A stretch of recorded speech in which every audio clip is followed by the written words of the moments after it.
If you're a lineman in charge of keeping the lights on, Grainger understands that you go to great lengths, and sometimes heights, to ensure the power is always flowing.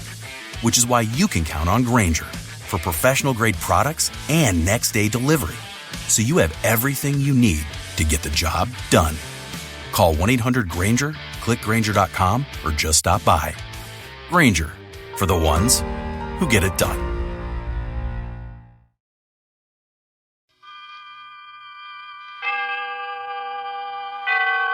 Autolite and its 98,000 dealers bring you Mr. Charles Lawton in tonight's presentation of Suspense.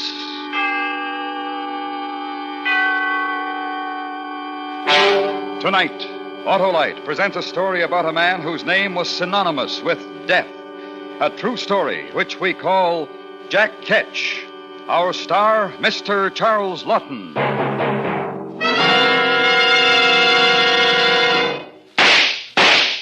Hey, Sheriff, are you shooting at me? Sure am, Wilcox. You know someone who fires faster than me? Why, I'm the fastest. No. Wait a minute. Not someone, Sheriff. Something. A spark plug. A spark plug? Sure, a spark plug must fire at the rate of 1,000 times a minute at normal driving speeds to give you the smooth performance and economy you expect from your car. And that's why you should have your spark plugs in your car checked regularly by your Autolite spark plug dealer. Well, suppose he finds they aren't in perfect shape, Wilcox. Well, if they're worn out or wrong for your style of driving, he will replace them with ignition-engineered Autolite spark plugs. The spark plugs that are world famous for quality and performance. How do I locate my nearest Autolite spark plug dealer? Just look for the dealer displaying the Autolite spark plug sign, or call Western Union by number and ask for Operator 25. She will gladly tell you the name of your nearest Autolite spark plug dealer. And remember, from bumper to tail light, you're always right with Autolite.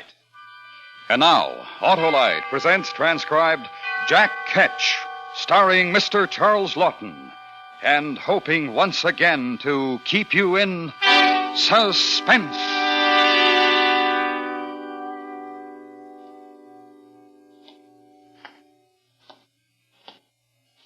Evening, Mr. Price. Evening, William.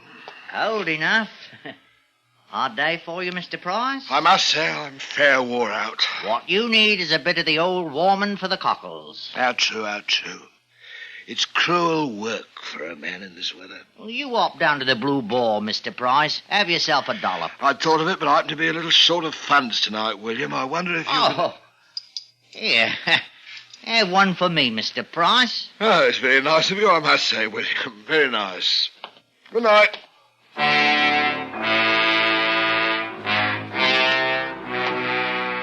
Nasty little rat, that William Hartley. Got to keep an eye on him. Hartley. What right's he got to look at me like that? I know what he's thinking. Get my job. Fat chance of it. I'll see him turned off first. God, I got a thirst. Should go home, I suppose. Betty'll be grousing out of all Nick leather grass. I got my rights. Blue Ball for me. Evening, one and all. Evening.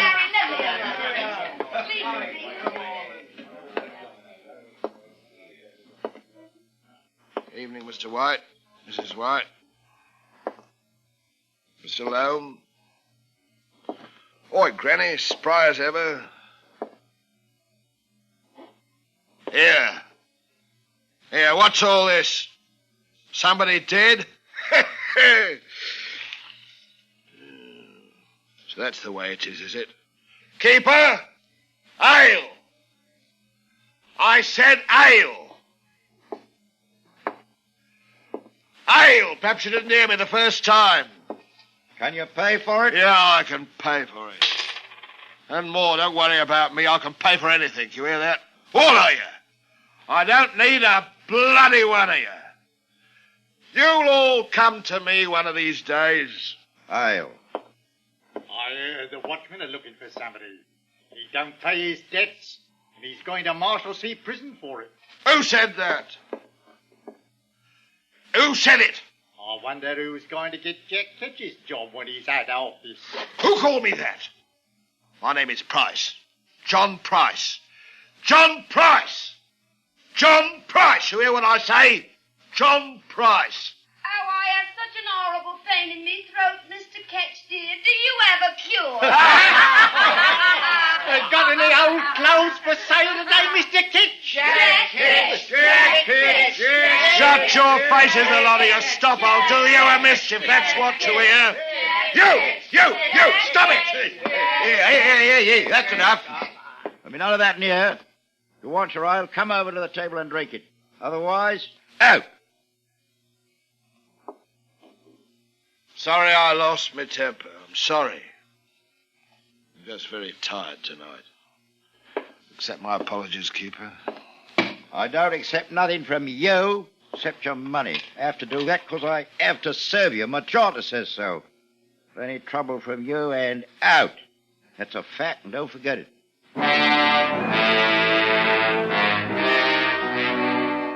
Why do they do that? Why? It's always like this. Either they won't say a blinking word or behave in that awful way. Can't they understand? I'm just like anyone else. I do me job, same as anyone. It gets lonely, a man sitting by himself, swilling ale all by himself. I wish I had some money. I mean, some of the actual, not coppers. I'd have friends then, lots of them. What was it they were saying about the watchman looking for me? They can't do that. I'll pay the debts what I owe. If I could only get a good job or two. Why don't they let a man alone? It's not fair.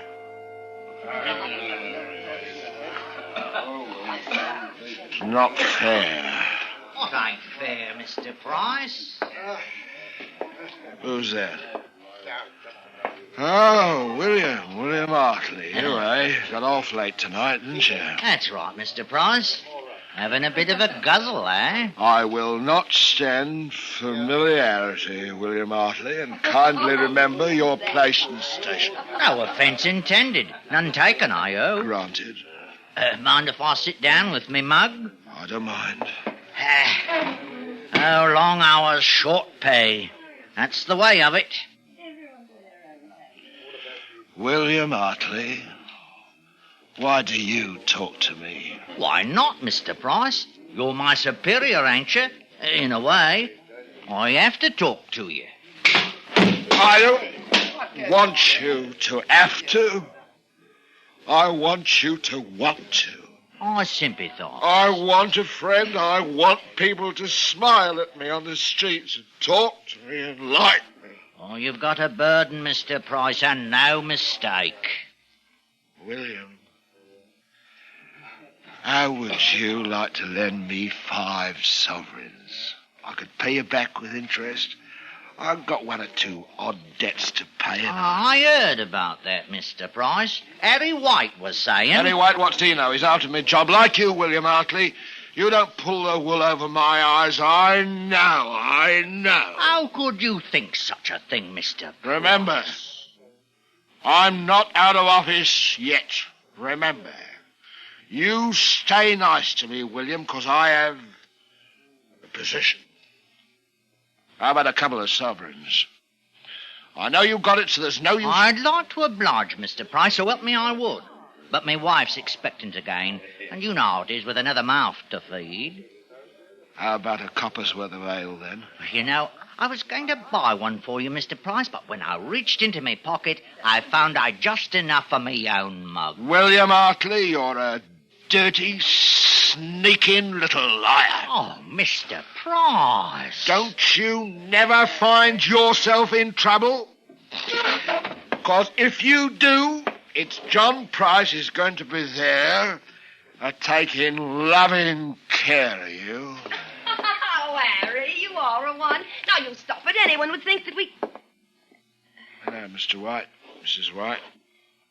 Good evening. Come on, Elizabeth. Time to be going out. All right, Harry. I said hello, that's all.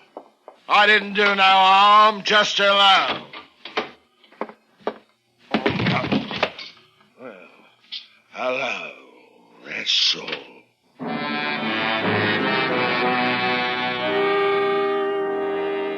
William Hartley, he come to the Blue Boar to laugh at me. That's how he gets his pleasure. They all do. When I get home, it's going to be the same. wish I was dead.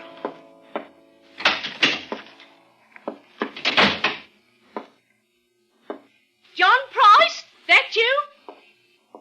Where you been? I had a piece of mutton on the table at 6 o'clock. Hello, Bet. How's the kid? Where you been? Why? I should have knowed. You been boozing at the Blue Boa. Spent every blessed penny. I was tired, Bet. I thought a sup would help. Sup? Sweetheart, we got a few shillings put by, haven't we? Oh, no, you don't. He's desperate, Bet, girl. They'll have me in debtor's prison. I had the talk tonight. Do you good. Don't say that, love. I only need it for a week or two at the most. I've got to raise every penny I can. That money's for me and the kid. You don't touch a farthing. I lose me job. Don't make me laugh. Your job. Call that a job? I'm ashamed. I'm ashamed to have people know my name. Now, Bet, I'm your husband. It's your duty to obey me. You give me what money you've got in the house, or I'm... Or what? What'll you do, Jack Ketch? Betty! What'll you do to Mrs. Jack Ketch? You murderer! Murderer! My husband? What's he do for an honest living? Why, he's a murderer. Mother, what does Daddy do? He's got a lovely job, Sonny. Didn't you know? Yes, dear old Dad turns people off for our bread. Here's Jack Ketch, the groom of the ladder, the public hangman. Hangman! I'll smash you!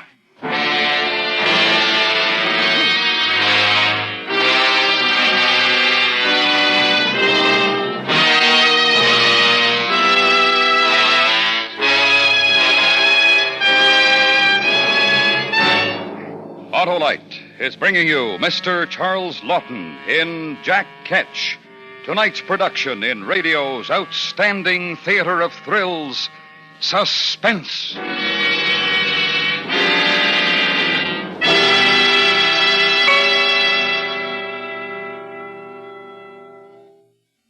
Say, Wilcox, what's this I hear about the Autolite resistor spark plug? Why, Sheriff, it's acclaimed as the most able, amazing, and ambitious advance in spark plugs for automotive use in the past 20 years. Yes? Well, inform me why, Wilcox. Well, you see, Sheriff, the Autolite resistor spark plug has something extra.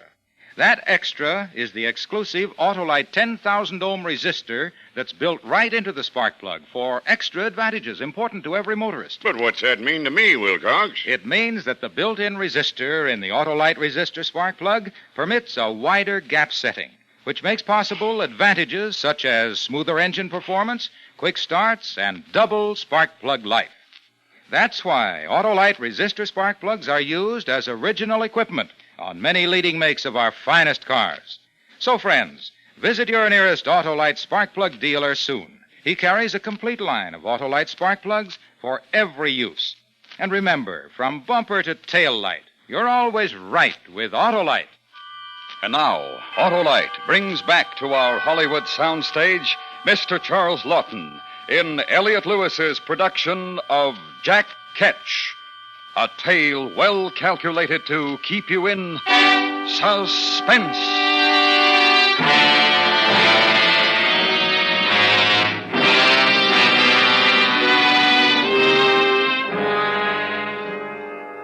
I suppose it was wrong to beat her like that, but what's a man to do?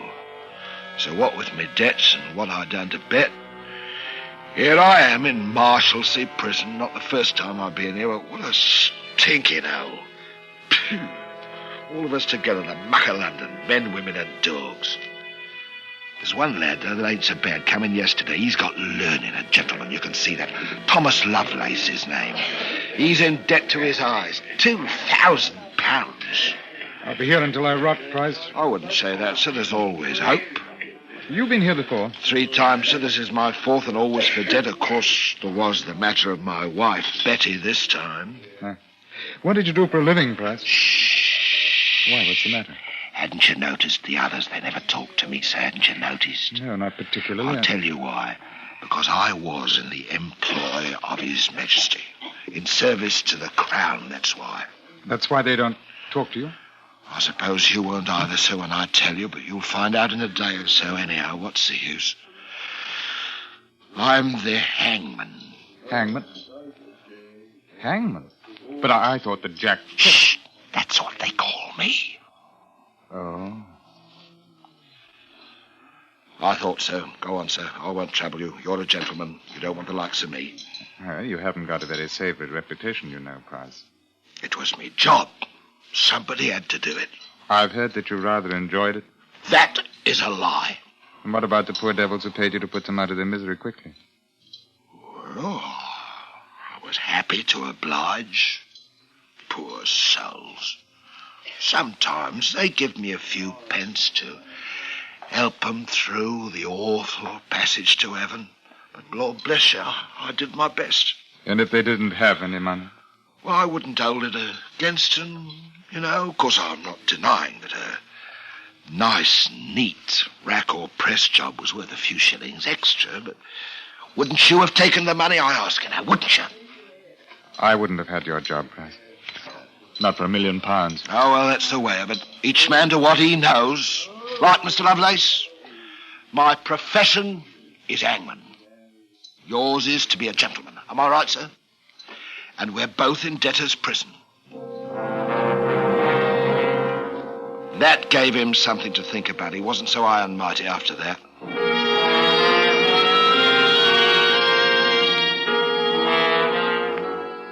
He never had visitors, and I didn't neither. That is not till one day, 3 months after I first come here. And it was William Hartley. And I didn't like the nasty weasel smile on him. Well, Price, I heard about your misfortune, and I came to sympathise. How thoughtful, William. How did they treat you in here, eh? Like a bloomin' earl, can't you see? Ooh, nasty smell down here. Well, they haven't brought in the fresh roses yet. Oh, yes. What about your debts, Price? Any luck? Yeah. Well, it's only a matter of £5. William Hartley, you didn't you? You came here to help me? You're going to lend me the money? Have I misjudged you, William, my good friend? You haven't misjudged me, Price. I didn't come here to lend you anything. I came here to see you had your health and spirits, and I brought you a prayer book for your poor soul to feed on. Oh, bloody hell. Change your ways, Price. Change your ways before it's I'll too late. I'll change the shape of your... I'm going to turn you off proper, Mr. William Hartley. Price, let him go. You hear me? Let him go. You'll get away from him. Stop it. Have you gone mad? You know what they'll do to you for this. I know. I've given it to others. You shouldn't have done that, Price. I won't forget. You'll pay for that.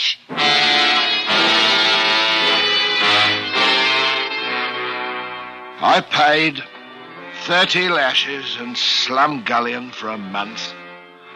I wasn't going to forget William Hartley, never in my life. It was Mr. Lovelace who saved me a crust or two of bread when I was brought up from the black hole. It was the best meal I ever had. Then things was the same again. The weeks went by. I wrote a song ballad. Mr. Lovelace did the words in writing for me. I called it The Man of Destiny's Hard Fortune, whereby his hopeful harvest is like to be blasted. Nobody bought it, though, and I still didn't have the money to pay me debts. And I heard about Betty and the kid. They'd run off and left me. That's when I made up my mind to get out of Marshalsea. That and William Hartley. I'd pay a little call on him. I told my idea to Mr. Lovelace one night. Mr. Lovelace. Yes? Come closer. Listen. I'm getting out, see? Now, you've treated me right. I'm willing to take you with me. But how can you? We've got these chains. It's impossible. No, it ain't. They take 'em off in the afternoon when we exercise, don't they? All right. That's the time. But how? Leave it to me. You want to go with me? I'd rather die trying than stay. All right, so here's what we do. There's a wood shed next to the gate in the yard. Doors always open. When we have our constitutional tomorrow, we hop in there and wait till it's dark. One of the keepers will see us. Yeah, there's a new one on. I've been watching him. He's been drunk for a week, easy as pie. You wait.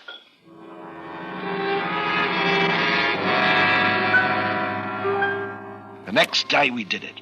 Stayed hiding behind the wood until night. Felt funny without the chains on after so long. Then about 10 o'clock we started out of the shed. I took a thick stick from the woodpile. Shh. Come on. The gate will be locked. Have to do a bit of climbing then, eh? All clear.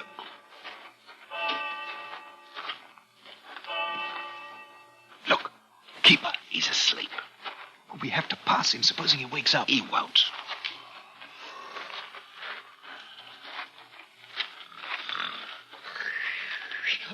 Look! You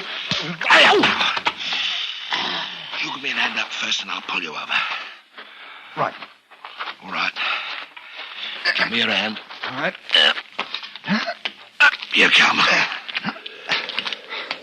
And there's London. Ain't that the loveliest sight? William Hartley's out there in it. Come on.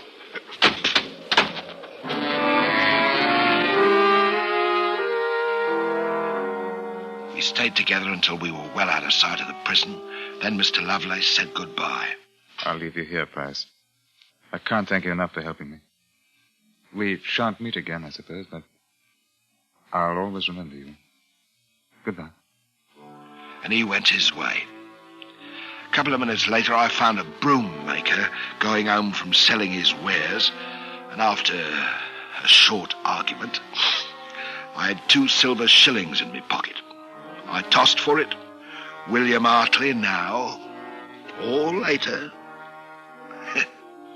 My first one.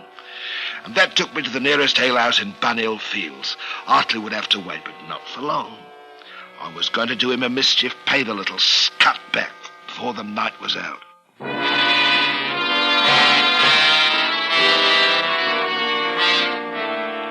It was 2 hours later that I left the alehouse with a lovely swishing in me belly and happiness in me head. Being drunk, I couldn't on me life remember what it was I had to do. I knew there was something.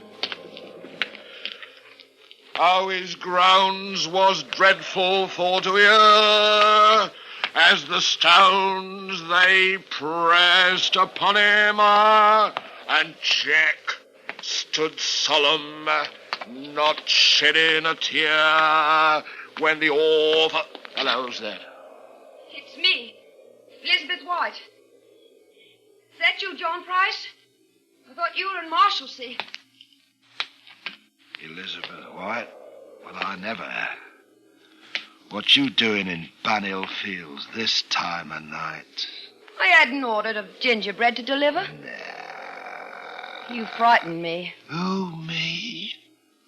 Why, I'm all right, you know. I've had 1 or 2, but nobody can say John Price can't behave like a gentleman. Oh, you are wicked. Oh, I wish I was married to a sweet woman like you.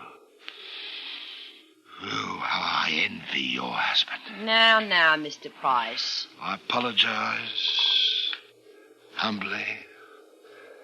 Do you hate me? Of course not. I never hated you.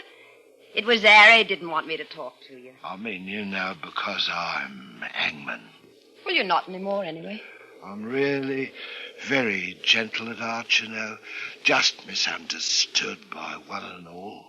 I suppose. Elizabeth, I've always had a liking for you. Mr. Price. Have you got a little money put away? We could make it a business arrangement, just you and me.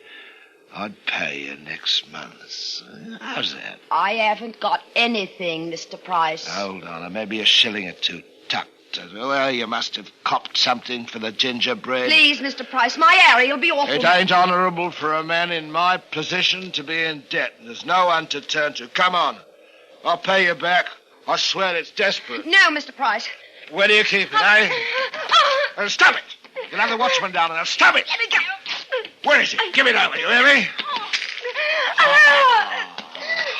You don't. I need this. I need it. I told you I'd pay it. Shut it off! Shut it off! Shut it!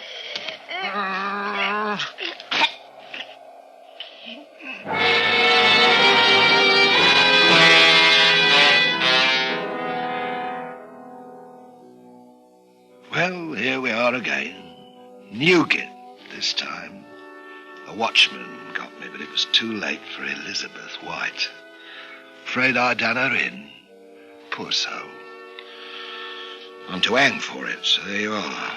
I can hear them coming for me now. I'd like a last swig or something to see me on my way.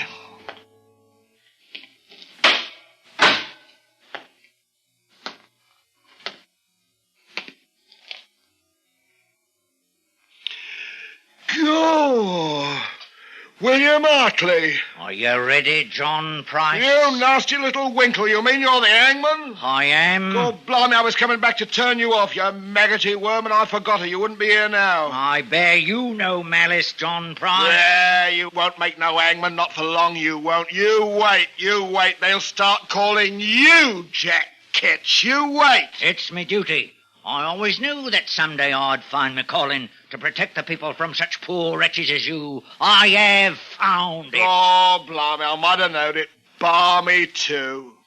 Well, I haven't got a brass farthing for you, and me clothes won't fetch tuppence, so blast you. I don't want neither. It's me job, John Price. Turning you off is me job, and that's what I'm about to do. You've come to a wicked end, as I knew you would. Well, if I am going to nab the stifles, and it's William Hartley's going to do it, I'm better off dead. Here, William.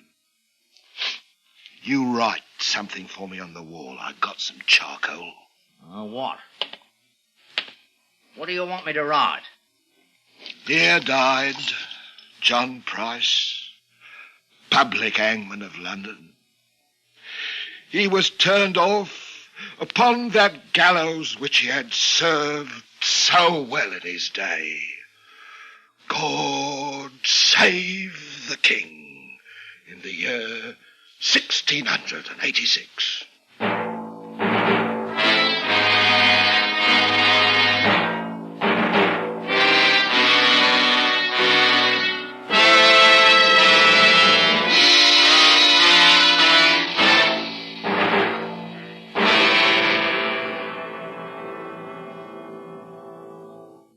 Suspense. A true story presented by Autolite. Tonight's star, Mr. Charles Lawton, will return in just a moment. This is Harlow Wilcox speaking for Autolite, world's largest independent manufacturer of automotive electrical equipment. Autolite is proud to serve the greatest names in the industry.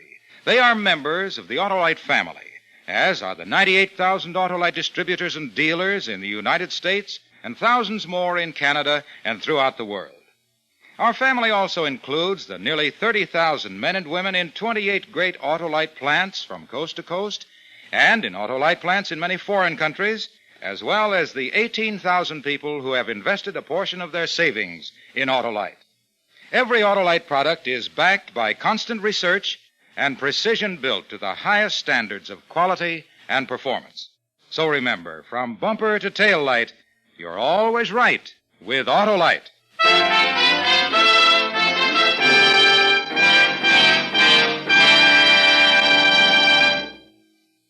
This is Charles Lawton. Next week, the third member of our first drama quartet will be your guest. Mr. Charles Boyer will appear as a man who successfully played both sides of the law.